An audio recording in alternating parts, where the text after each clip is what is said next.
My fork stopped halfway to my mouth. On the other side of the Thanksgiving table, my mother, Martha, raised her glass of expensive Pinot Noir, taking a deliberately slow sip. She placed the glass back on the table with a sharp click that cut through the low hum of conversation. "Sarah," she said, her voice a picture of unsettling calm, "it is time you stopped being so dependent on this family." The entire room went still. The gentle clinking of forks and knives against plates came to an abrupt halt. I let my eyes travel around the table. I glanced at my father, Robert. He was intently studying his plate, actively avoiding my gaze. I looked to my older brother, Caleb, and then my younger brother, Jackson. Not a single word from either of them. A frigid sensation bloomed in my chest, but it was not sadness. It was sheer, unadulterated shock. My mother honestly believed I was a drain on them. She thought I was the one who could not get by on her own. She had absolutely no clue. My eyes fell to the expensive honey-glazed ham that I had paid for. My mind flashed to the tuition payments I had just made for Jackson. I remembered the credit card statements I had discreetly paid off for Caleb. They saw me as the fragile one. They were about to learn the truth. They had no idea just how much they all leaned on me. I just stared at my mother. Her words lingered in the air like a foul odor. "Stop being so dependent on the family." Beneath the table, my hands began to tremble. I balled them into tight fists in my lap, hiding them from view. I took a deep breath, trying to slow the frantic hammering in my chest. It felt like a hummingbird was trapped against my ribs.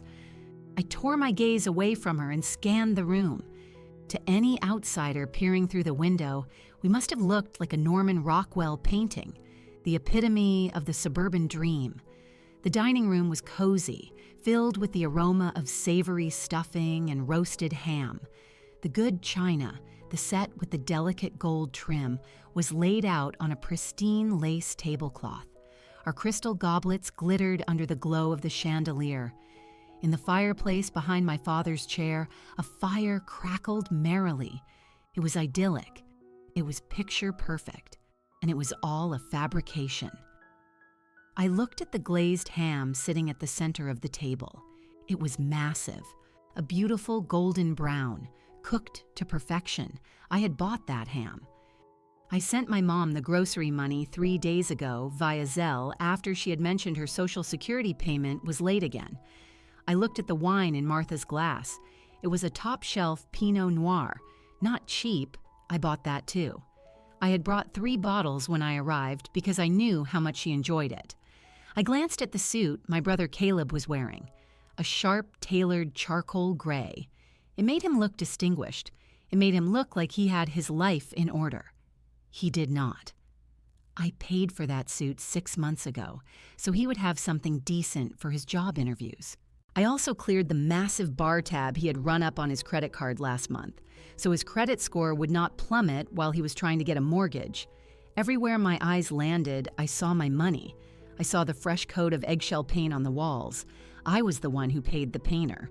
I heard the quiet hum of the new furnace in the corner. I wrote that check last winter when they called me, their teeth chattering to say the old one had finally given up the ghost. I was the very foundation this house stood on. I was the framework holding up the roof, yet they were treating me like some unwanted houseguest who had long overstayed her welcome. Mom picked her fork back up. She behaved as if she had not just detonated a grenade at the dinner table. She speared a piece of roasted carrot and brought it to her lips, chewing with methodical slowness. "This honey glaze is just divine," she remarked to no one in particular. "Robert, could you pass the bread basket?" My father, Robert, sprang into action. He snatched the basket of rolls and passed it toward her, his gaze fixed on the bread. My dad had always been a quiet man. When I was growing up, I mistook his silence for peace. I thought he was the calm center of our family. As I grew older, I realized the truth. He was not peaceful, he was defeated. He had thrown in the towel years ago. In our home, Martha was the general, and the rest of us were just foot soldiers. And foot soldiers do as they are told.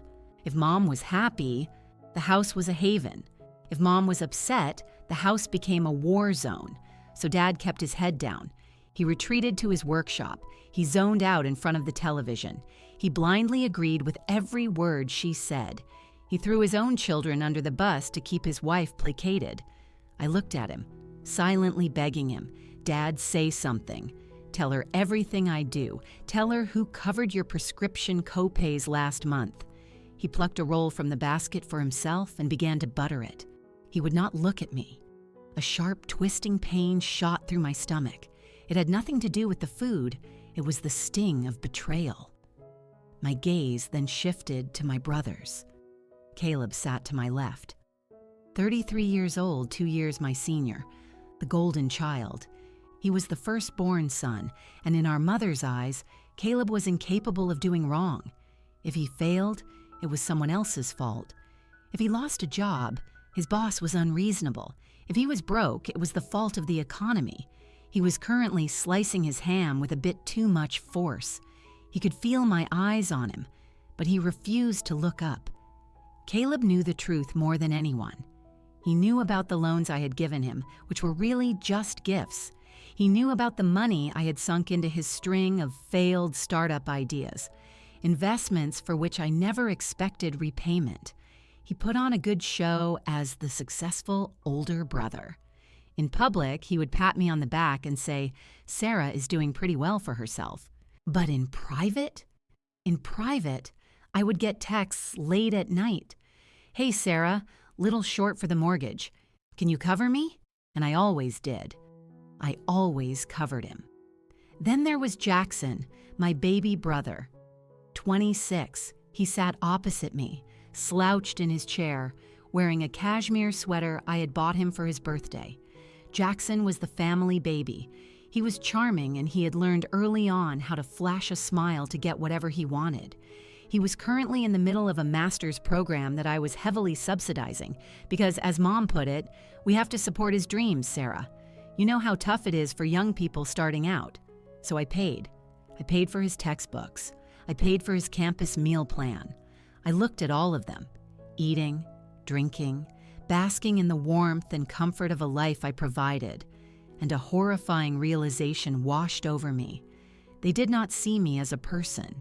They did not see Sarah, the daughter, the sister, the woman who worked 60-hour weeks to make sure they were all secure. They saw a walking, talking ATM. But it was even worse than that. You are grateful for an ATM when it dispenses cash. You are glad it is there. They were not glad I was there. They resented me.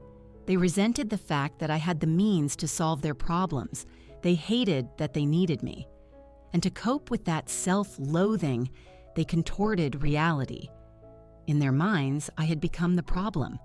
In their version of the story, I was the one who was needy. I was the one desperately clinging to the family. Accepting my help made them feel small. So, to make themselves feel big again, they had to cut me down to size. "Mom," I said. My voice sounded foreign in my own ears, barely a whisper. "What are you talking about?" I needed to hear it again. I needed to be absolutely sure. Mom let out a long theatrical sigh.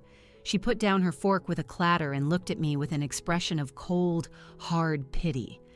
"Oh, Sarah," she said, "let's not make a scene. It is Thanksgiving." "I am not making a scene," I replied. "You just told me to stop relying on the family. I just want to understand what you mean by that. It is just." She waved her hand dismissively through the air. "You are always here. You are always so involved in our lives. You need to learn how to stand on your own 2 feet. I felt as if I had been physically struck. Stand on my own 2 feet? I had been standing on my own 2 feet since I was 18. I left for college on a scholarship. I juggled 3 jobs so I would not have to ask them for a single cent. I built my career from the ground up. I bought my own condo. I built my own life. They were the ones who were leaning on me. "I pay the property taxes on this house," I said, struggling to keep my voice even. "I paid for the new furnace." Mom rolled her eyes and looked at Caleb. "See?" she said to him. "This is what I'm talking about. She always holds things over our heads. It is so unbecoming. Caleb nodded in agreement and took a sip of his wine. "It is a bit much, Sarah," he chimed in. I turned to face him. "A bit much?" "Caleb, I paid your car payment last month." "We are just trying to have a nice dinner," Caleb said, his voice clipped. "Why must you always bring up money? It is tacky." "It is tacky to talk about it," I said, my voice starting to rise. "But it is not tacky to take it. Lower your voice." It was my father. He finally spoke, but it was not to defend me. It was to silence me. "Robert is right," Mom said. "This is exactly the issue, Sarah. You are far too emotional. You are too attached. You seem to think that because you help out a little here and there, you have some kind of ownership over us. It is not healthy." She picked up her wine glass. "We just think it is time you grew up," she said. "We think you need to find some distance, to learn some independence." The room started to spin. Independence. The word echoed in my mind. They were projecting all of it onto me, every last one of their insecurities, every failure they felt. They were heaping it all onto my shoulders. I was their scapegoat. I was the vessel for all their shame. If they could just convince themselves that I was the weak one, then they would not have to face the truth that they were all living off my income. My eyes drifted to the Thanksgiving decorations in the corner. There were hand-traced turkeys we had made as kids. I used to love those decorations. I used to love coming home. I truly believed this was my safe harbor. I realized now that this was not a home. It was a stage set, and I had forgotten my role. I was supposed to quietly pay the bills, smile, and pretend I did not exist until the next time they needed something. But today, I had spoken out of turn. Today, I had asked why. And because I dared to ask why, the whole fragile facade was beginning to crack. I looked down at my plate. I had not taken a single bite. The gravy was congealing. It looked cold, unappetizing. "I am just saying," Mom went on, her voice light and breezy again, now that she had put me back in my place. "It would be good for you to cut the cord. Cut the cord." She smiled at me. It was not a mother's smile. It was the smile of a predator. "We worry about you, sweetheart," she lied. The lie was so audacious, so colossal, it seemed to fill the room and suck all the air out. I could not breathe. I just sat there, frozen in their perfect dining room, surrounded by my perfect family, and realized that I was utterly and completely alone. The silence stretched on. It was not a calm silence. It was a heavy, oppressive one that pressed down on my shoulders. I waited. I waited for someone to break. I waited for one of them to crack a joke, for Jackson to laugh and say, "Got her, Mom." I waited for Dad to say, "Martha, that is not right." But the silence remained, thick and unbroken. The only sound was the scrape of their forks against the china. Scrape, clink, chew. They just went back to their meal. They acted as if the discussion was finished, as if they had successfully dealt with a problem, and the problem was me. I looked at Caleb again. I desperately needed him to meet my gaze. We had shared a room until we were 10. We used to build forts out of blankets and chairs. When he had his heart broken for the first time in high school, I was the one who stayed up with him all night, listening to sad music. "Caleb?" I said, my voice soft. He did not look up. He was busy stabbing a piece of potato. "Caleb?" I said again, a little louder this time. He let out an exasperated sigh. Finally, he turned his head. His eyes were cold.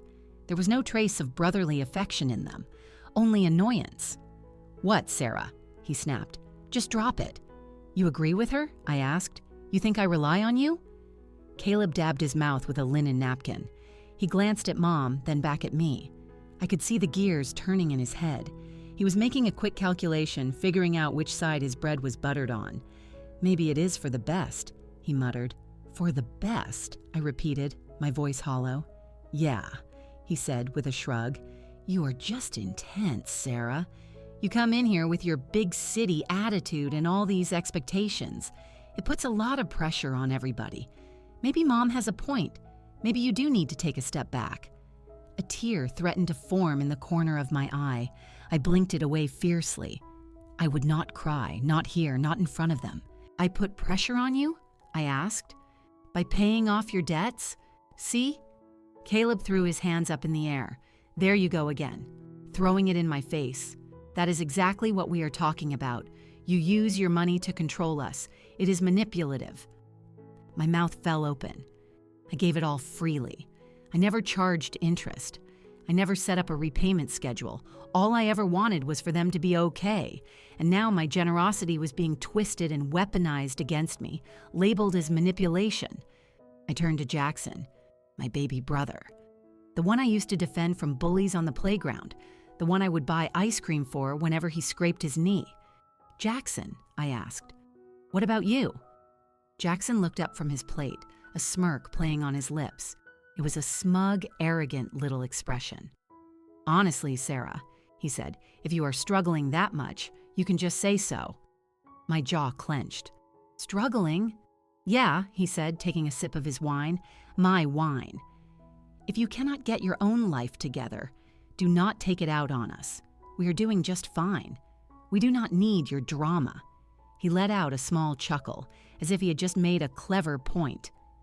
Mom smiled, looking at Jackson with an expression of pure pride. "Exactly," she said. "See, Sarah? Everyone feels it." She leaned forward, her eyes locking with mine. "You rely on us too much, sweetheart," she said again. She said it with such conviction, as if it were an undeniable fact carved in stone. "We are a family," she declared. "We support each other emotionally. But you just take up so much space. It is exhausting." I looked around the table one last time. Caleb was nodding in agreement. Jackson was still smirking.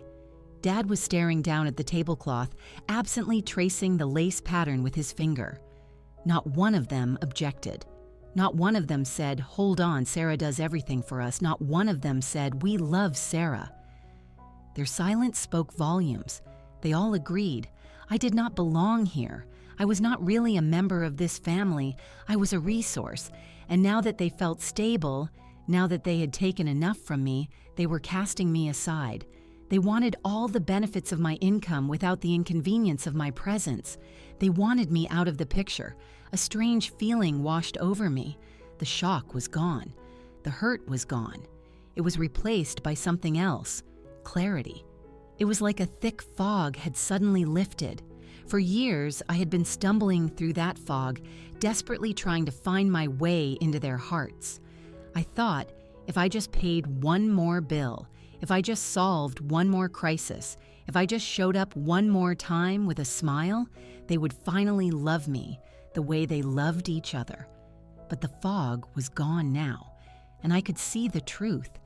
There was no love there to be found. I had not been pushed out of the family. I had never really been a part of it to begin with. I was the outsider. I was the help. I looked down at my hands. They were steady now. The trembling had stopped. I saw the reflection of the room in the dark window pane behind them. I saw myself sitting there. I looked small, but I felt something growing inside me. A hard, cold resolve. I was not angry anymore. Anger requires you to care. And in that moment, sitting at that table, I felt my capacity to care for them just evaporate. It was like a switch being flipped. All the worry I carried for them, gone. All the stress about Caleb's career, gone. All the anxiety about Mom's medical bills, gone. All the careful planning for Jackson's future, gone. They wanted me to stop relying on them? Fine. I pushed my chair back. The legs made a loud scraping noise on the hardwood floor. It was a jarring sound. Everyone stopped eating and looked up at me. I stood up. I did not bother to smooth my dress. I did not reach for my purse. I just stood there looking down at them. They looked like complete strangers. "Where are you going?" Mom asked, her voice sharp. She did not like that I was moving without her permission. We have not even had dessert. "I am leaving," I said. "Do not be so dramatic," Caleb said. "Sit down." "No," I said. "Sarah," Dad said. He finally looked up, a flicker of worry in his eyes now. "Just sit down. Finish your dinner." "I am done," I said. I glanced at the food on my plate. It looked like a prop. "You are running away," Jackson mocked. Classic Sarah. "I am not running away," I said calmly. "I am doing exactly what you asked me to do." "What?" Mom asked. "I am stopping," I said. "I am stopping everything." "Oh, for heaven's sake, stop talking in riddles," Mom snapped. "You are ruining Thanksgiving." "You are right," I said. "I do rely on you too much. I rely on you to be a family. I rely on you to treat me with a basic level of respect. I rely on you to love me." I paused. The room was deathly quiet. "I will not be making that mistake again," I said. I turned around and walked to the coat rack in the entryway. My hands were steady as I slipped on my wool coat. I wrapped my scarf around my neck. I pulled on my gloves. I could hear them whispering in the dining room. "She is just throwing a tantrum," Caleb whispered. "Let her go," Mom said. "She will be back tomorrow, begging for forgiveness." "She always comes back." "Yeah, she always comes back," Jackson echoed. I heard every single word. They were so certain of me. They were so sure that I was weak. They were so sure that I was desperate for their approval. They were wrong. I picked up my purse. I walked to the front door. I put my hand on the cool brass knob. I glanced back at the archway to the dining room. No one had come after me. No one had followed me. They were still sitting at the table, eating the ham I bought, drinking the wine I bought in the house I was helping to maintain. "Goodbye," I whispered. I opened the door. The cold autumn air hit my face. It felt sharp and clean. It felt real. I stepped out onto the porch and pulled the door shut behind me. The solid click of the latch was the most satisfying sound I had ever heard. I walked to my car. A light snow was beginning to fall, crunching under my boots. I got into the driver's seat and started the engine. I did not look back at the house. I did not glance at the warm, glowing windows. "Home," I said aloud to the empty car. I put the car in gear and drove away. I was leaving them behind. But more importantly, I was leaving behind the version of myself that needed them. That Sarah was still sitting at their table, begging for scraps of affection. The new Sarah was driving down the highway, and she was done paying the price of admission to a club that never wanted her. The erasure was now complete. They had erased me from their family. What they had not realized was that by doing so, they had just erased their own safety net. They wanted independence. They were about to get exactly what they wished for. The drive home usually took 40 minutes. That night, it felt like 5. My phone was on the passenger seat. It started buzzing before I had even reached the highway. The screen lit up. Mom calling. I did not glance at it. I did not silence it. I just let it buzz. It vibrated against the leather, a tiny angry hum in the otherwise silent car. Then it stopped. 2 minutes later, it buzzed again. Caleb calling. Then a text message pinged. Then another. I kept my eyes on the road. The snow was coming down harder now, big, wet flakes rushing toward the windshield. The wipers slapped back and forth in a hypnotic rhythm. Swish, swish. Inside the car, the heater was blasting warm air. I felt strange. I kept waiting for the tears to start. I kept waiting for the breakdown. For the moment, I would have to pull over to the side of the road and just sob into the steering wheel. That is what people do in movies when their family turns on them. But the tears never came. Instead, my chest felt light. It felt empty, but in a good way. Like a heavy pack had finally been lifted from my shoulders after a long, grueling hike. I thought about what Mom had said. Stop being so dependent on the family. I replayed the sentence in my mind, dissecting it. Why would she say that? Because she had to believe it. If she admitted that I was the strong one, then she would have to admit that she was the weak one. If she acknowledged that I paid for everything, she would lose her power. So she had to rewrite the narrative. In her story, I was the clingy daughter who desperately needed their validation. I turned off the radio. I wanted absolute silence. I had a realization as I merged onto the highway. They did not hate me. Hate would imply they had strong feelings about me at all. They were simply indifferent to me. I was a utility, like the power company. You do not love the power company. You do not thank the power company. You only notice it when the lights go out. And when the lights go out, you just get annoyed. They were annoyed tonight because their utility had started talking back. I pulled into the parking garage of my apartment building. My building was modern, clean, and blissfully quiet. I had bought my condo 3 years ago. It was the first thing I had ever done entirely for myself. I parked the car and killed the engine. The silence rushed back in. I picked up my phone, 7 missed calls, 4 text messages. Caleb, you are being ridiculous. Come back. Jackson, Mom is crying. Nice going. Mom, pick up the phone, Sarah. Robert, no message. I stared at the screen. Mom is crying. It was a trap. It was bait. Usually, that text would have been enough to make me turn the car around. I would have rushed back, full of apologies, ready to fix everything. I would have promised to be better. But tonight, I looked at those words and felt absolutely nothing. I got out of the car and walked to the elevator. When I stepped into my apartment, the air smelled of vanilla and clean laundry. It was my space. No one here told me I was too much. No one here told me to stop relying on them. I locked the door. I threw the deadbolt. A satisfying click. I went into my bathroom and switched on the bright vanity lights. I looked at myself in the mirror. I looked exhausted. My skin was pale. My red lipstick was still perfectly applied. My hair was still neat. I looked into my own eyes. I was searching for the hurt little girl. I was looking for the victim. But I did not see a victim. I saw a woman who had been conned. That is exactly what it was. A long con. For over a decade, I had been paying into a system that was never designed to pay me back. I was investing in a family that had already written me off as a loss. I leaned closer to the mirror. You did not lose them, I whispered to my reflection. You never had them. That was the clarity. I had been fighting so hard to be in their inner circle. I thought if I just paid for one more vacation, I would finally be in the circle. But the circle was always closed. It was Mom, Dad, Caleb, and Jackson. They were a unit. I was just a satellite orbiting them, burning up my own fuel to keep them warm. I was not a daughter, I was a sponsor, and the sponsorship was officially over. I washed my face, scrubbing off the makeup.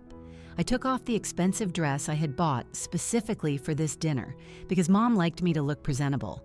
I changed into sweatpants and a worn-out t-shirt. I went to the kitchen and poured myself a glass of water. Cold, clean water. My phone buzzed again on the counter. I picked it up. I went into my settings. Do not disturb. Then I went deeper. I opened my contacts. Martha. Block caller. Caleb. Block caller. Jackson. Block caller. I paused when I got to Robert's name. My thumb hovered over the screen. He had not said anything cruel. He had not attacked me. But he had not helped me either. He had watched them tear me apart while he quietly buttered his roll. His silence was his consent. I pressed the button. Robert, block caller. I put the phone down. The room was so quiet. It was a beautiful silence. It was not lonely. It was peaceful. I walked into my living room. My laptop was sitting on the coffee table. I looked at it. They told me to be independent. They told me to stop relying on them. Okay, I said to the empty room. Let's see just how independent you all are. I sat down on the sofa and opened the laptop. The screen cast a blue glow in the dim room. It was time to make things official. I have always been meticulously organized. You have to be when you are managing your own life plus 4 others. I had a master spreadsheet. I called it family support, but in my head I thought of it as the peacekeeping fund. I opened the file. It was a long list, rows and columns of automatic payments, recurring transfers, and saved credit card numbers. It was a detailed map of my own exploitation.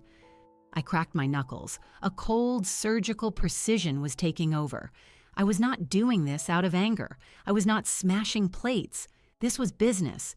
They wanted to renegotiate the terms of our arrangement? Fine, I was terminating the contract. Item 1. My parents' house utilities. Years ago, Mom had complained that the utility bills were cutting into their grocery budget. So I had put the gas, electric, and water bills in my name. I set them to auto-pay from my checking account every month. I logged into the utility company's website. Account holder, Sarah. Service address, 115 Maple Avenue. My parents' house. I clicked on Stop Service. A warning message popped up. Are you sure you want to disconnect service at this address? I did not want to shut off their power in the middle of the night. That was just cruel. I was not cruel. I selected a different option. Transfer service. I typed in my father's email address. Reason for transfer. No longer a resident. Effective date, tomorrow. I hit submit. Tomorrow morning, Dad would receive an email informing him that he needed to put a card on file, or the lights would be turned off in 48 hours. Next up was the cable and internet. The premium bundle, of course, because Caleb liked to watch his sports channels when he visited, and Mom loved her movie networks. $215 a month. I logged in. Cancel subscription. A pop-up appeared. Are you sure? We can offer you a discount. No thanks. Click. Done. That tab went black. Item 2. Caleb. I opened my banking app. Every month on the 1st, a scheduled transfer of $900 went to Caleb. It was labeled Mortgage Help. He had told me 2 years ago that he was in between things and just needed a temporary boost. He had a good job now, but he had never told me to stop the transfers. And I never stopped them because I did not want to see him struggle. He told me tonight that I was manipulative. He said my money was tacky. I found the recurring transfer, delete. Then the car insurance. He was on my policy. It was cheaper that way, I had told him. Just pay me back when you can. He never had, not once. I logged into the insurance portal. Driver, Caleb. Vehicle. 2021 Ford Explorer. Remove driver. Remove vehicle. My premium instantly dropped by $140 a month. I smiled. A small, tight smile. Item 3. Jackson. My baby brother. The one who had smirked at me while eating the food I paid for. I navigated to the university's payment portal. I was listed as an authorized payer. I covered his tuition gap, the part his student loans did not cover. But I also filled his campus meal plan card. That was the money he used for coffee, books, and late-night pizza runs. I checked the balance. I had just put $500 on it last week for his finals. I could not get that money back. It was already spent. But I could stop the next deposit. I removed my credit card from the file. I deleted my payer profile. Then I remembered his cell phone. All of them were on my plan, my family plan. How fitting. I paid for the family plan, but I was not part of the family. I logged into the carrier's website. Account owner, Sarah. Lines, 4. I selected 3 of them, Martha, Robert, Jackson. Caleb thankfully had his own phone. I clicked suspend service. No, that was too aggressive. What if there was an emergency? They needed their phones. Instead, I clicked transfer of billing responsibility. I released their numbers. They would each get a text message notifying them that they had 72 hours to assume liability for their own lines, or the service would be disconnected. They wanted independence. They were getting it. Item 4, the credit cards. This was the big one. Mom had a credit card that was in my name. I had given her a secondary card for emergencies. Emergency had quickly turned into Christmas shopping. Emergency became groceries because she did not feel like going to the bank. Emergency became dinners out with her friends. I pulled up the statement. Macy's, $145.50. Liquor store, $85. Gas station, $60. I stared at the liquor store charge. That was the wine she drank tonight. The wine she drank while telling me I was a burden. I clicked on the card's image. Report lost or stolen? No. Freeze card? No. Cancel. Reason. User no longer authorized. Confirm. The digital image of the credit card turned gray. I leaned back on the sofa. My coffee table was bathed in the blue light from the laptop screen. I had just cut off approximately $4,500 a month in support. My heart was beating steadily. I checked my pulse. Normal. I was not panicking. I felt powerful. For years, I believed my value came from what I could provide. I thought if I ever stopped paying, I would simply disappear. I thought I would cease to exist for them. But tonight, I realized I was perfectly fine with disappearing. I closed the banking tabs. I had one more thing to check. I reached for the physical file box I kept under my desk. I pulled out a manila folder labeled Cabin. The family cabin. It was a beautiful A-frame nestled by a lake. Grandpa had built it. When he passed, he left it to Dad, but Dad could not afford the property taxes or the upkeep.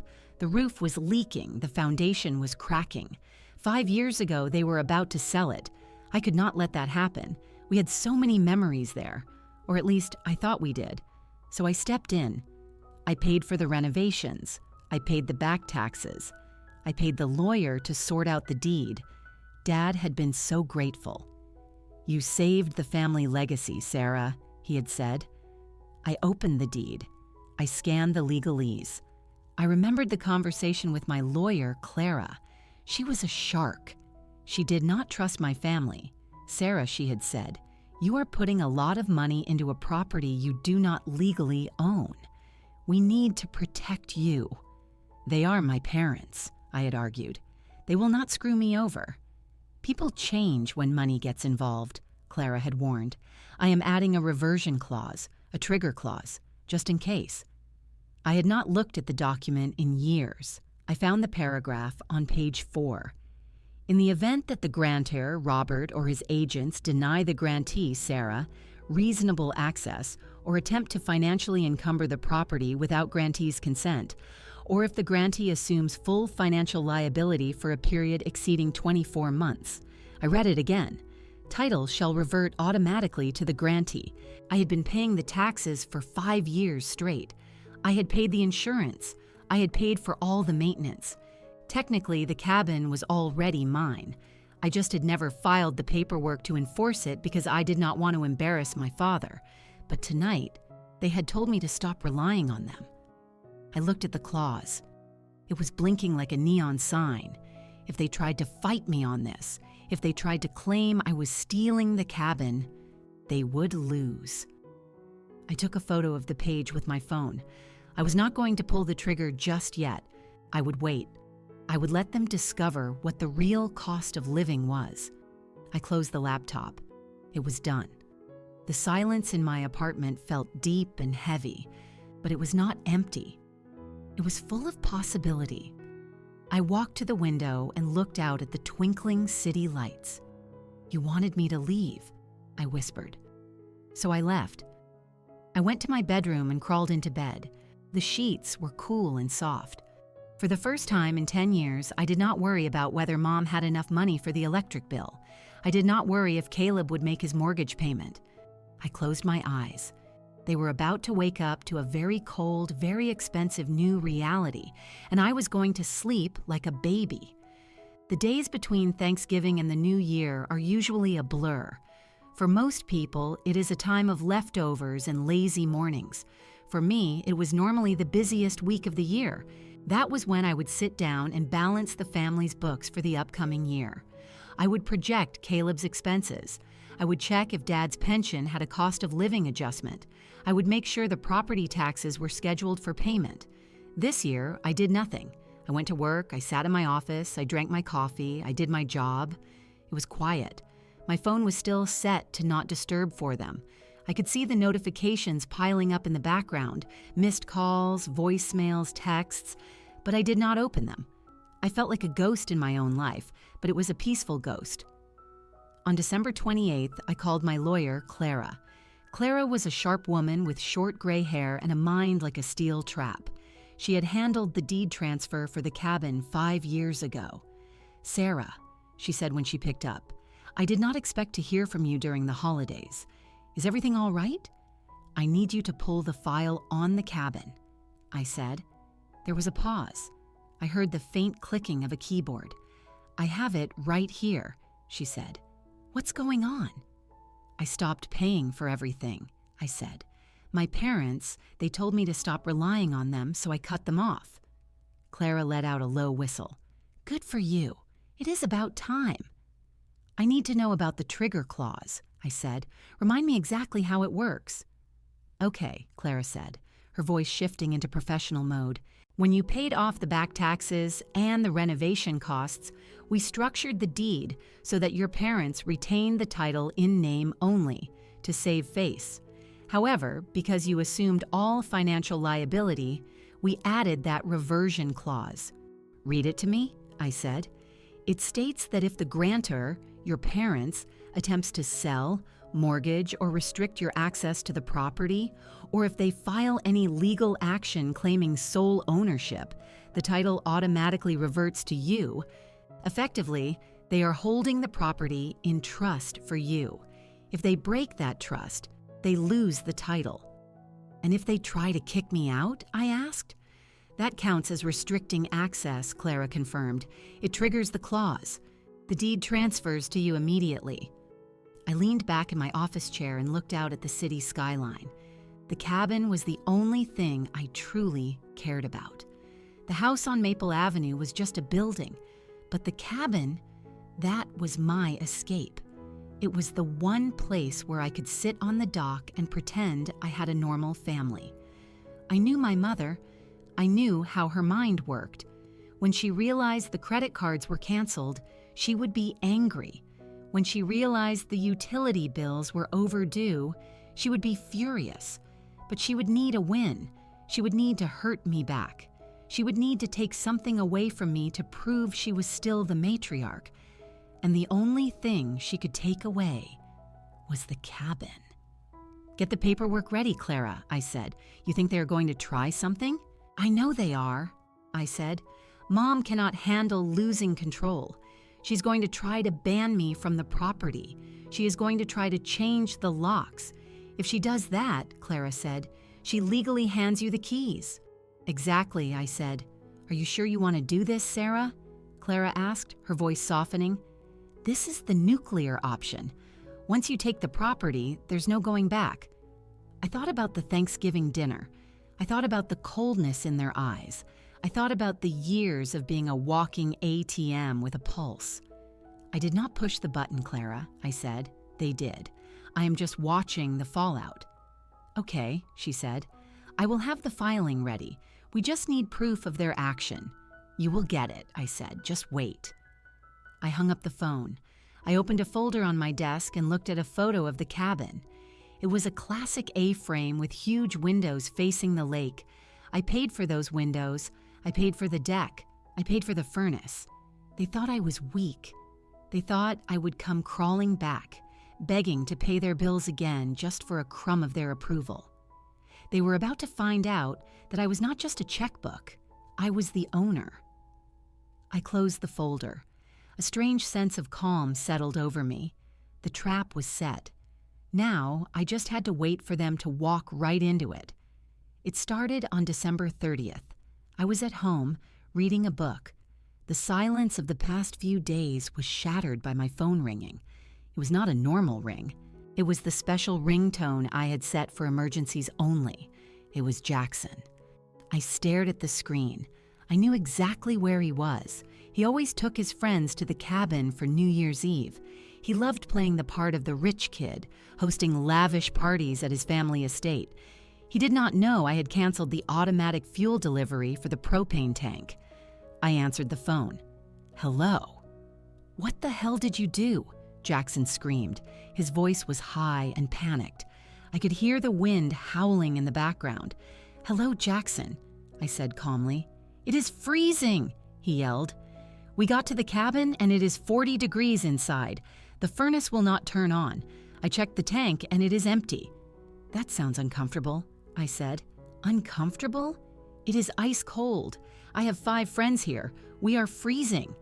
I called the gas company and they said the account was suspended by request of the payer. Did you do that? Yes, I did, I said. Why? He shrieked. Are you crazy? "Mom told me to stop relying on the family," I said, "and she told me I was controlling you with money. So I stopped paying. If you want propane, you can call them and put it on your card." "I do not have a card with a limit that high," he yelled. "It is $600 to fill the tank." "Welcome to the real world," I said. "Adults pay for their own heat." "You are ruining my trip," he shouted. "You are doing this on purpose. You are a psycho. I am independent," I said. "Is not that what you wanted?" I hung up. I blocked his number again. 10 minutes later, a voicemail icon popped up. It was from Robert, my father. I listened to the message. His voice sounded tired, as always, but there was an edge to it now, a hint of panic. "Sarah, it is Dad. Look, we got a notice from the electric company at the house today.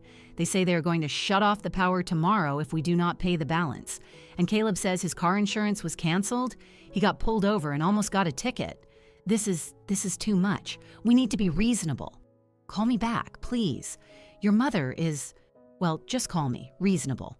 That was his favorite word. Reasonable meant Sarah pays for everything and keeps her mouth shut. Reasonable meant do not upset your mother. I did not call back. The next day was New Year's Eve. I came home from work to find a courier envelope taped to my apartment door. It was thick and felt official. I pulled it off the door and went inside. My hands were trembling slightly. This was it. This was the moment Clara had warned me about. I sat at my kitchen table and tore open the envelope. It was not a letter from my parents. It was a letter from a lawyer, a cheap strip mall lawyer from their hometown. I read the cover letter. Rathio, ownership and access to property. Located at 88 Birchwood Trail, The Cabin. Dear Ms. Sarah, we represent Martha and Robert. It has come to our attention that you have engaged in malicious acts regarding the utilities at the family property. Please be advised that as of this date, your access to said property is hereby revoked. You are not to enter the premises. Furthermore, my clients are asserting their full legal rights as sole owners of the deed. Any personal items you may have at the property will be boxed and returned to you. Signed, James T. Miller, Esquire. I stared at the paper. Mom had actually done it. She was so furious that I had cut off the money supply that she decided to hurt me in the only way she knew how. She tried to take the cabin. She tried to ban me. She thought this letter was a sword. She thought she was cutting me out for good. She did not realize she had just signed her own defeat. She had just triggered the clause. If the grantor denies the grantee reasonable access or attempts to claim sole ownership. She had done both, in writing, on legal letterhead. I picked up my phone. I took a photo of the letter. I texted it to Clara. "They sent it," I typed. Trigger pulled. Clara texted back 1 minute later. "Got it. Filing the reversion deed now. By tomorrow morning, the county will have the property recorded in your name only.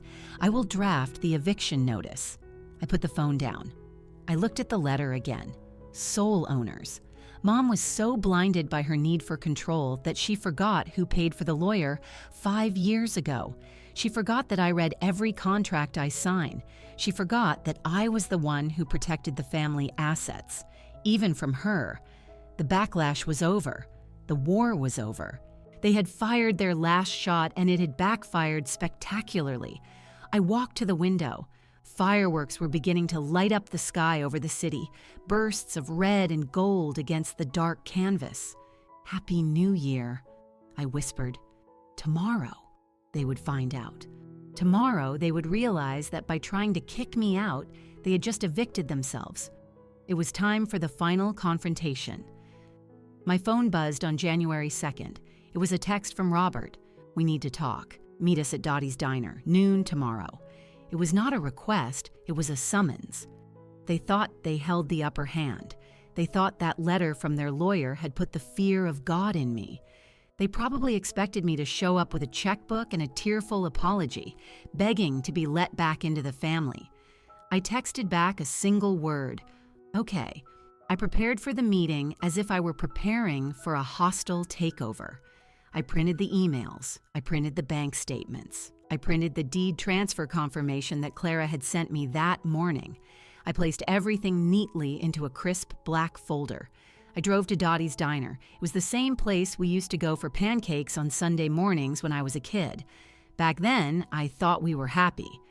Now, I knew we were just putting on a performance. I walked in.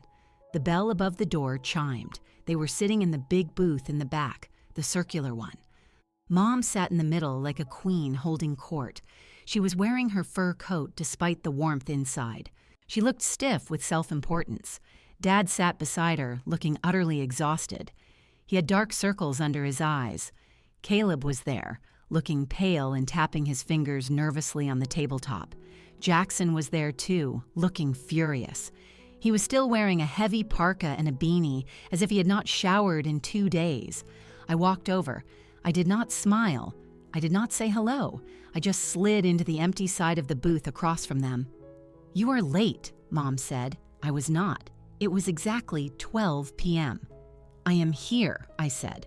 The waitress came over with a pot of coffee. "Can I get you anything, hun?" "Just water," I said. The waitress left. The silence at the table was thick. It smelled of frying bacon and palpable tension. "Well," Mom said finally, clasping her hands on the table. A smug look settled on her face. "I hope you are happy, Sarah. You have caused a lot of trouble." "I have not done anything," I said. "I just stopped doing things." "You cut off the heat," Jackson snapped. "We had to leave the cabin at 3 a.m. because it was freezing. My friends were pissed. You embarrassed me." "You embarrassed yourself, Jackson," I said calmly. "You invited people to a house you do not own and cannot afford to heat. That house is ours," Mom hissed, slamming her hand on the table. "And that is why we sent the letter. We are done with your games. You are banned from the property. If you set foot there, we will call the sheriff." Caleb spoke up. "And the insurance, Sarah? Seriously? I have a lapse in coverage now.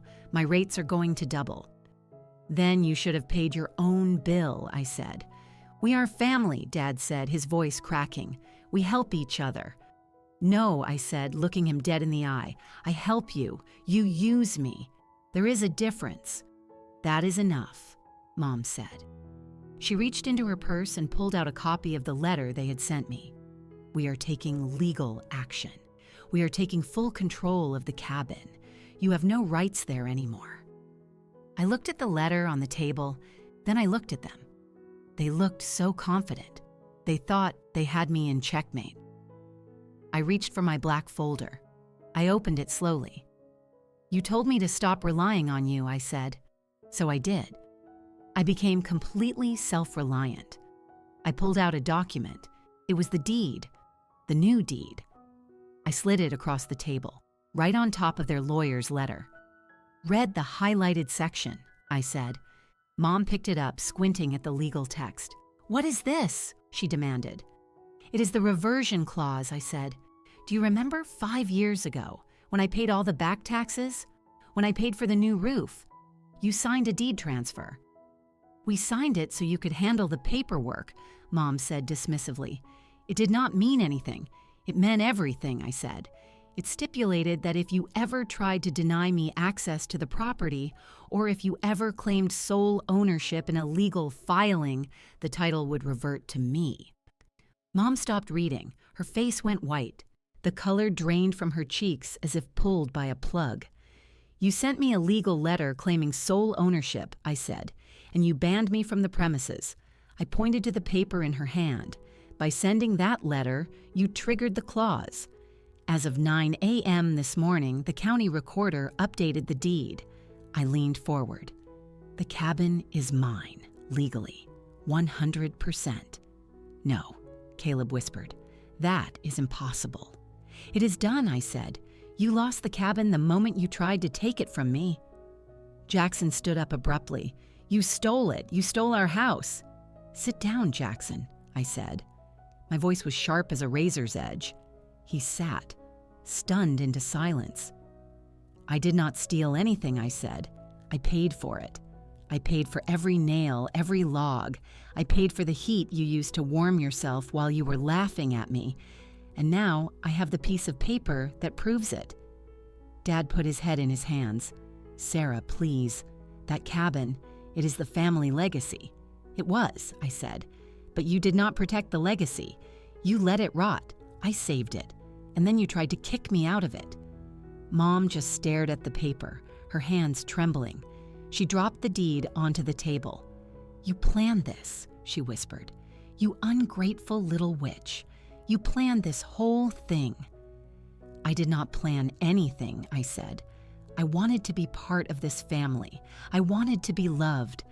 I would have kept paying for that cabin forever if you had just treated me with a single shred of respect." I looked at them. They were broken. The arrogance was gone. "But you could not do that," I said. "You had to push. You had to tell me I was the burden. You had to try and hurt me." "We can fix this," Caleb said quickly, his voice laced with desperation. "Sarah, look, we can work something out. Maybe we can pay you rent." I laughed. It was a dry, humorless sound. "Rent?" I asked. "Caleb, you cannot even pay for your own car insurance. How are you going to afford market rate for a luxury lakefront cabin?" He looked down at his lap. "The confrontation is over," I said. "I win." I closed my folder. The silence returned, but this time it was different. It was the heavy, final silence of a reality crashing down. The waitress came back. She sensed the mood and did not offer more coffee. She just placed the check in the middle of the table. Mom looked at the check. Then she looked at Dad. Then she looked at Caleb. None of them moved. It was a reflex. For 20 years, whenever a check hit the table, they all froze and waited for Sarah to pick it up. It was pure muscle memory. I watched them. I watched the hesitation. Mom cleared her throat. She looked at me, her eyes pleading now. The pride was gone, replaced by a pathetic, raw need. "Sarah," she said softly, "I must have left my wallet in the car." "Caleb?" I asked, turning to him. I am a little short until payday," he muttered. "Dad?" Dad fumbled in his pockets. He pulled out a crumpled $5 bill. The bill for breakfast was $40. I did not think," he stammered. "They were still doing it, even now. Even after I took the cabin. Even after I told them I was done. They still expected me to pay." I opened my purse. I saw the relief wash over their faces. They relaxed, thinking, okay, she is still Sarah. She is still the bank. We can reel her back in. I pulled out my wallet. I opened the billfold. I bypassed the credit cards. I bypassed the stack of 20s. I pulled out a single crisp dollar bill. I placed the dollar in the center of the table, right on top of the deed. "That is for my water," I said. They all stared at the single dollar. "What is this?" Mom asked, her voice trembling. "That is all that remains," I said. "That is the last dollar you will ever get from me." "Sarah, don't be childish," Mom said, her voice rising with panic. "Pay the check. We can talk about this." "No," I said, "we are done talking." I stood up and smoothed my skirt. Everything else, my time, my love, my future, my savings, I already gave it all to you. You spent it. I looked at Caleb. Get a second job. I looked at Jackson. Apply for financial aid. I looked at Dad. Sell the boat you never use. Then I looked at my mother. Her eyes flickered. I saw fear, genuine, deep-seated fear. She realized the safety net was gone. She realized she was in free fall and no one was going to catch her. "Sarah, wait," she whispered. She reached out a hand to grab my wrist. I stepped back. Her hand clutched at empty air. "No, Mom," I said. My voice was steady. It was the voice of a woman who finally understood her own worth. "This time," I said, "you do the relying. Rely on each other. Rely on yourselves. You cannot just leave us like this," she cried out. People in the diner turned to look.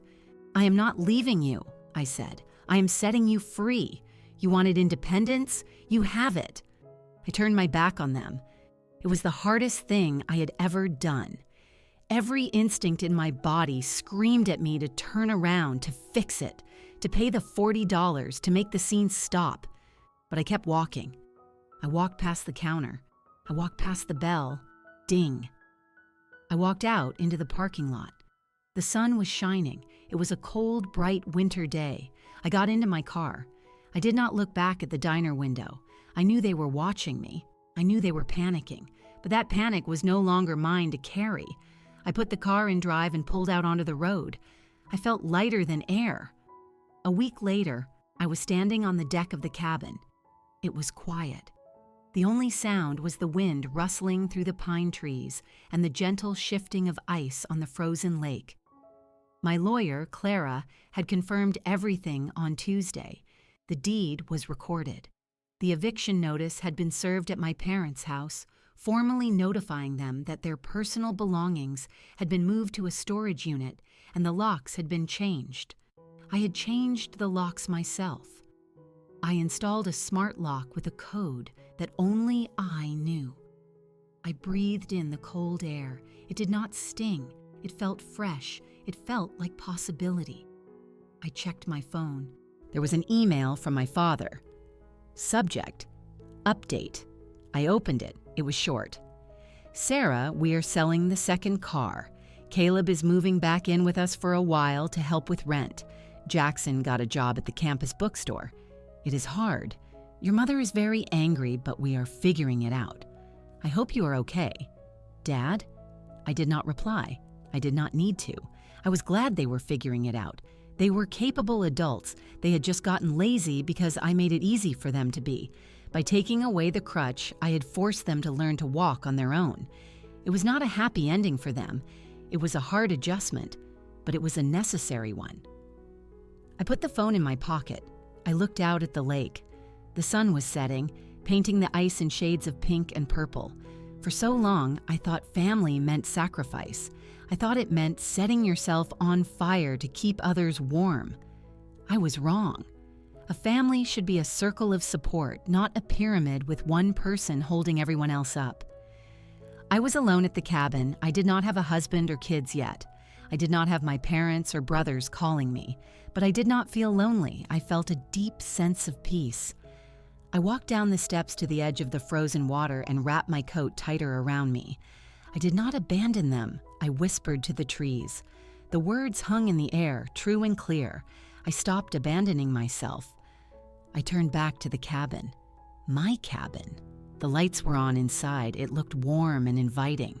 I walked up the path, opened the door, and stepped inside. The fire was crackling in the hearth. I had built it myself. I sat down in the armchair, picked up my book, and for the first time in my life, I simply relaxed. The silence was not empty. It was full of freedom. The end of the story.